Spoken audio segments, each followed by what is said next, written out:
Hello dear students, welcome back to my channel science for learning. हमारे channel का नाम science for learning है, लेकिन आज मैं आपके लिए एक बहुत ही इम्पॉर्टेंट टॉपिक जिसको व्याकरण में हम रस कहते हैं, हिंदी व्याकरण का सबसे ज़्यादा इम्पॉर्टेंट टॉपिक रस, जो कि आपके 10th बोर्ड्स में पूछा जाता है, वो लेके आई हूँ। एंड आई होप आपको आज का वीडियो पसंद आएगा। Let's get started. टॉपिक है रस। फर्स्ट लाइन दी गई है, काव्य पढ़कर या सुनकर जो आनंद की अनुभूति हम प्राप्त करते हैं वो रस है। हमें नहीं पता कि रस क्या होता है, तो जब किसी काव्य या साहित्य को हम पढ़ते हैं, किसी भी आपको पता है ना गद्य खंड और काव्य खंड क्या होता है, आपने क्लास 9th में ही स्टडी किया था गद्य खंड और काव्य खंड के बारे में। तो किसी काव्य को पढ़ के, कोई पैराग्राफ, कोई स्टेंजा पोइट्री का पढ़ के, जब उसको पढ़ के जब आप फील करने लग जाते हैं, आपको आनंद प्राप्त होने लगता है। आपको जब वो चीज़ समझ में आने लगती है, आपको अच्छा लगने लगता है, आनंद की अनुभूति होती है, उस आनंद की अनुभूति को रस कहते हैं। ठीक है, समझ में आया? आपके कोर्स में रस के अंग नहीं हैं, लेकिन ये हायर लेवल का कॉम्पिटिटिव एग्ज़ाम से रिलेटेड है टॉपिक, तो हम लोग पढ़ लेते हैं, कोई प्रॉब्लम नहीं है। ओके, काव्य पढ़कर या सुनकर जो आनंद की अनुभूति प्राप्त होती है वह रस कहलाती है। उसके बाद रस के 4 अंग होते हैं। पहला अंग दिया गया है स्थायी भाव। स्थायी भाव क्या होता है, हम लोग पढ़ लेते हैं। काव्य के शुरू से अंत तक पढ़कर जो भाव उत्पन्न हो उसे स्थायी भाव कहते हैं। यह प्रमुख भाव है।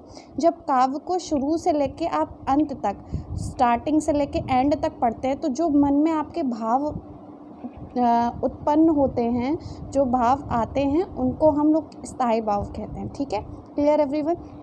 जो सेकंड अंग है, आपका दूसरा अंग है, उसको विभाव कहते हैं। विभाव के 2 और अंग होते हैं, आलंबन और उद्दीपन। क्लियर? पहले विभाव समझ लेते हैं। स्थायी भाव जिसके कारण जगे उसे विभाव कहते हैं। जो भी कारण हो जिसके कारण आपके स्थायी भाव, आनंद की अनुभूति जो आपको प्राप्त हो रही, जो स्थायी भाव जाग रहे हैं शुरू से अंत तक पढ़ने में, पैराग्राफ को, काव्य को शुरू से अंत तक पढ़ने में जो स्थायी भाव आपके उत्पन्न जिस कारण के कारण हो रहे हैं, जिस कारण की वजह से हो रहे हैं, उनको विभाव कहते हैं। विभाव आपके 2 प्रकार के होते हैं, आलंबन और उद्दीपन। आलंबन क्या होता है? आलंबन में मैंने ब्रैकेट में लिख दिया सहारा, ताकि आपको क्लियर हो।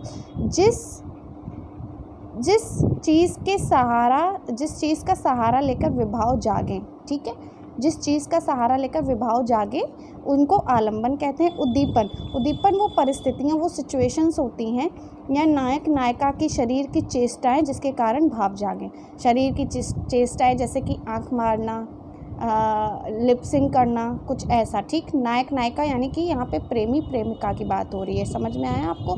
तो वो परिस्थितियाँ या नायक नायिका के शरीर की चेष्टाएं जिसके कारण आपके भाव जागते हैं। ठीक है, क्लियर? ये आश्रय आलंबन, विषयालंबन दिया गया, इसके बारे में आपको नहीं पढ़ना। हालांकि आपके जो अंग हैं वो 10th स्टैंडर्ड में नहीं पूछे जाते, जो पूछा जाता है वो मैं आपको आगे पढ़ाती हूँ, लेकिन फिर भी हम लोग स्टडी कर रहे हैं, लेकिन ज़्यादा नहीं पढ़ेंगे। अनुभाव क्या होता है?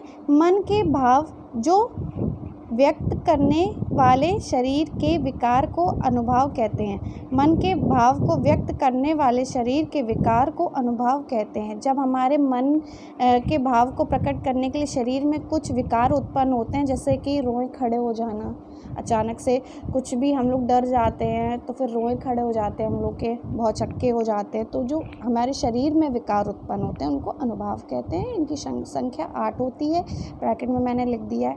ठीक है, संचारी भाव को व्यभिचारी भाव कहते हैं। मन के भावों को संचारी भाव और व्यभिचारी भाव बोलते हैं। 33 संख्या होती है इनकी।